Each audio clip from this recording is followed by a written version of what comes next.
Couple of waves from some people. Everybody loves the bikes, you know? I love it. Alright, well, let's go ahead and begin this moto vlog. Hello, loves, and welcome to another episode of Slow Rides with Sarah. It is your hostess with the mostess, Sarah. So today isn't really going to be as much of a big topic-oriented moto vlog. It's going to be more of like a what's been going on lately. You know, I know I haven't posted a video in a while. Been really busy just with life. And I don't say that to make an excuse. I just mean like really to give some context.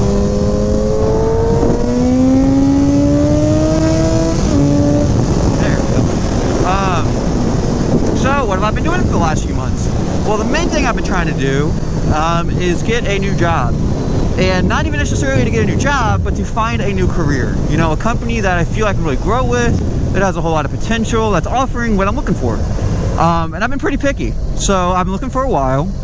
Let's see, today is the beginning of March. I think it's Friday the 8th, I want to say. This probably won't be uploaded for at least a few days. You know, it takes me time to do this stuff. Got my mechanical engineering degree last May. And I kind of hung out at the job I was at. I thought there was some opportunity, but it turns out there wasn't really. And then I kind of looked around a little bit and I kept getting the same exact response. The problem I kept running into was that I don't have any experience in the field. And so it was hard to find my first job in the field. But you can't get experience in the field unless you get that first job. And so I was getting this really, really bad vicious cycle. Ooh, little Black Beetle, hell yeah. Same car I got. And I could not get that first position. It was so frustrating.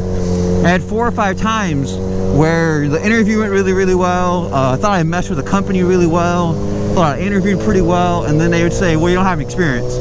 And I would just say, right, I don't have any experience because I can't get that first opportunity.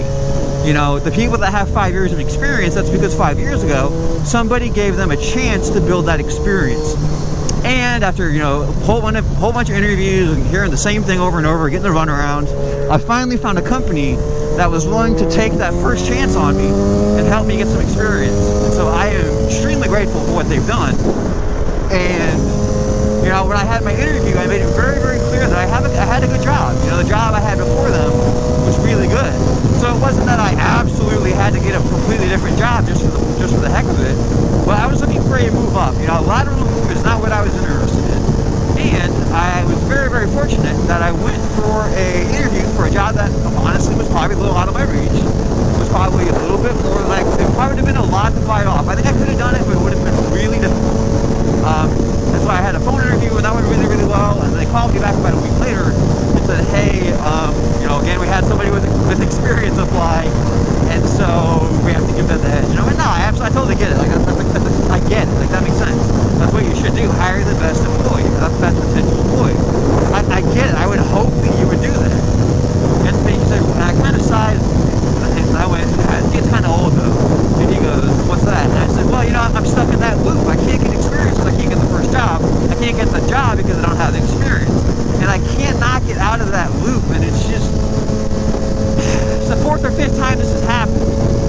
And it's one of those where once you break the cycle, you're good. You know, you have the experience, you have a much stronger resume afterwards. But I can't get that first step. And he goes, well, we want to help you with it. If you're willing to come for a face-to-face interview, we will go ahead and find a job for you after we're that considered. And we will make sure to get you that experience because we want you to work with this company. We need experience. We need the experience that you do have, and we need people with your mindset and attitude and skills and work ethic. And I was just over the moon when he said that. You know, that was, oh my gosh, finally. It's taken so long, so much longer than I would have wanted. But it's a company that I really, really like. They don't just say the things that sound good, they back it up. You know, they talk about how their employees are the most important thing, and then they treat their employees like they're the most important thing. It's awesome. So I've now been there. Wow, what are you on your phone, dude? I just finished my first week. Today was my 5th day since Friday. And honestly, I couldn't believe how fast it went by.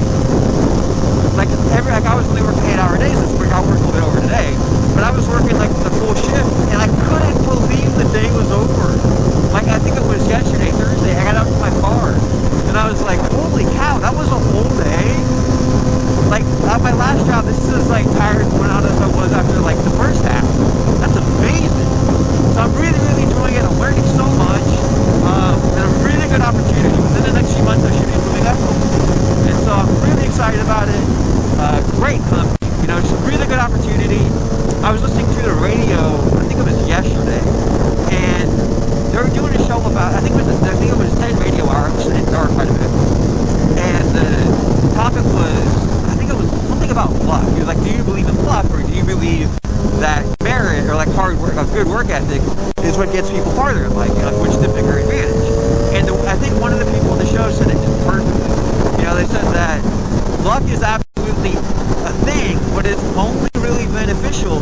if there's an opportunity and you strike. You know, if you have a lucky chance and you seize the moment. Otherwise, luck doesn't really do anything for you. You know, if you're not going to leap at it, it doesn't really make a difference. You know, it's easy to think, oh, luck's not a thing, if all of the little opportunities and chances that you've had, you haven't really seized on them. And I was like, man, that's a really, really good way of describing it. Because, like, I always have a hard time saying, oh, I got lucky, because it's not just that, oh, it fell into my lap, but it's, well, you know, I saw a really good opportunity and I dove on it. You know, I took a chance on it. So I've always really like the way that they explained it. But yeah, so I finally got a new job. And, you know, the last few months or so, that's really the only thing I was focused on. It was just, okay, I have so many vacation days left, let's take it for interviews. I have a sick day left, let's use that to get 4 or 5 interviews in one day. And that has just been, on my old job, I felt I wasn't really growing as much. I felt like I was stagnating. And when I was younger, I was very quickly taught that either you're growing or you're stagnating. And stagnation essentially leads to death. You know, you start to decay and then eventually things get old and stale, and if you're not growing, you're dying. That's essentially the way that I've always looked at it. And so when I saw the opportunity, I was like, we're gonna dive on that. Okay. What is going on? I have no idea what's going on here. Oh, and everybody's just going everywhere because no one else knows either. This is very tiring. Looks like there's something up on the shoulder bump. Good, I keep losing my train of thought. So, all that to say, I finally got a new job. I'm really, really excited about it. It's going really well. So many really good people. Just the ambiance and the atmosphere in the shop is so good. You know, people really, it's easy to say, but it's one of those, like, you can kind of feel it. People really seem to care and take pride in their job. You know, they really, really seem to want to be great. And that is just so, it's so refreshing. Because I've been in the toxic work environments where people just really dislike being there and people are just miserable. And it's not a fun environment. But this new place, it's so different. It's a breath of fresh air. You know, it's good people to work with. It's good people to try to make better and be better for, you know? Really, really nice. So, that's enough about the work stuffs. One other thing, this is more bike related for some of you guys that are watching. I've been looking around for another bike. And I did say another, not a new. I don't intend to get rid of this bike, but I want to get another bike. So, I'm realistic enough to know, and I'm honest enough to say, I don't need another bike. I don't need a new bike. This bike is perfectly fine. This bike is amazing. I really enjoy it. But, like, just about anybody else addicted to riding, I want more toys. I don't need one, but it'd be really fun. So, I have a rough idea what I'm looking to spend, and I've been shopping around quite a bit. I got like 2 or 3 bikes I'm really interested in. My dream bike, and one that's realistically too expensive for me to justify buying, is a Triumph Daytona 675R. I love the way it looks. I love that triple whistle sound. It has every option I'm looking for. It's supposed to be an amazing track weapon. Really, I'm mostly just talking myself out of it because they're relatively easy to find. I'm just talking myself out of it because they're so darn expensive. You know, I can get, for the price of a used Daytona 675R with, I don't know, maybe 5, 6, 10,000 miles on it, I could get an almost brand new Yamaha R6. So, that's why it's more of a dream bike. I can definitely get one. I could buy one if I wanted to, but the price is just one of those where I spend so much on the bike, I want to have a lot of money to play with as far as like accessorizing and modifying it the way I want to, and I gotta be able to do that stuff. That's just part of what I do. So the 675R is a dream bike. Probably won't be getting that anytime soon.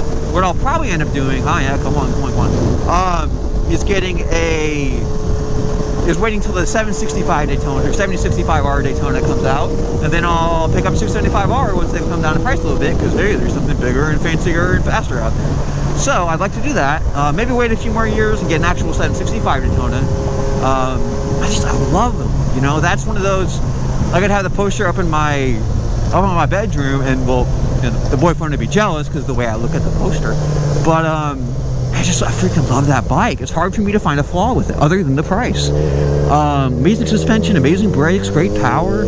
So pretty much everything I'm looking for. The whole package has that great, beautiful sound. But yeah, so the Daytona 7065R, that's going to go down as a dream bike, probably not anytime soon. And then other than that, the two I'm really looking at are a Triumph Street Triple. There goes Street Triple 765 RS, the new 2018 edition. Because again, it has everything I'm looking for. I'd want to add a windscreen because, well, I just want a windscreen. I'm pretty small. We'll say properly small, ladylike small. Thank you kindly. And so a whole lot of wind isn't going to be ideal. You know, I think this one on the highway is tolerable, but I think a full-on naked with no wind protection might be a little much. I know for a lot of people that's no problem, but I've been working out, but not enough to like fight a really heavy wind. So I'm looking at the Triumph Daytona the Triumph Street Triple 765 RS. It has the amazing suspension. It has really nice brakes. It has a beautiful engine. Amazing dash. The dash is absolutely gorgeous. So that's definitely on the top of the list.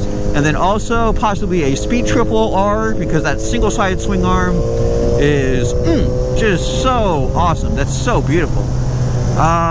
But then that's a lot more power, and honestly, I hear it's supposed to be a lot heavier, so I like to find one I can test ride and just see what I think. So I want something nimble, and I want something I can go back to back in the lanes, and it's nothing at all. So the Street Triple RS looks really tasty. I think it's like 410 pounds or something like that, curb weight, which is just ridiculous. And then the other contestant is the GSX-R 750, either 2012 or newer. So one of all the features that they did in 2012, I think 2018, I want to say is a brand new bike, or it's like a lot of a new bike. So those are the two I'm really looking at. They're both pretty well in the price range that I'm looking to spend. Also, I've been looking at some like super nakeds. I saw a Kawasaki Z1000. It was a 2015 or 16 that looks really nice. So that's on the short list. It's a super naked, so I really like that, obviously.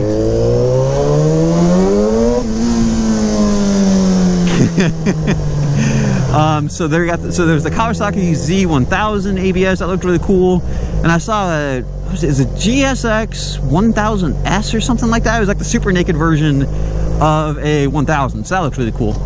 But we'll have to see. So once I get a new bike, let's be completely honest, I'm probably gonna get a new one at some point. Once I get a new one, maybe get some like good shots of that, find some better places to take some footage and some pictures and all that good stuff. So might go 4K at some point. I know the cameras weren't capable of it, but so I haven't really found anything like, ooh, I really need a 4K. So we'll see. But I've been rambling for quite a while, so I should probably go ahead and wrap this up. Just want to give everybody a quick update. You know, everything's good, everything's fine in the Saraland, or we'll probably need a better name for that. I'll come up with something spicy over the next few weeks. Spicy. That's good because I'm Latina. That might work right there. Some more spicy Sarah content. That's actually not too bad. I'll work on probably something related to that, because I really like spicy foods and I live on tacos and all that good stuff. Oh man.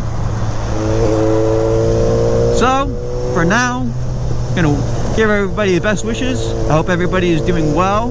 We're gonna say swell actually, in case you've been going to the gym, or I guess I'd be swole. So be kind and be decent and be generous and make the world a much more beautiful place. Thank you, and I love you.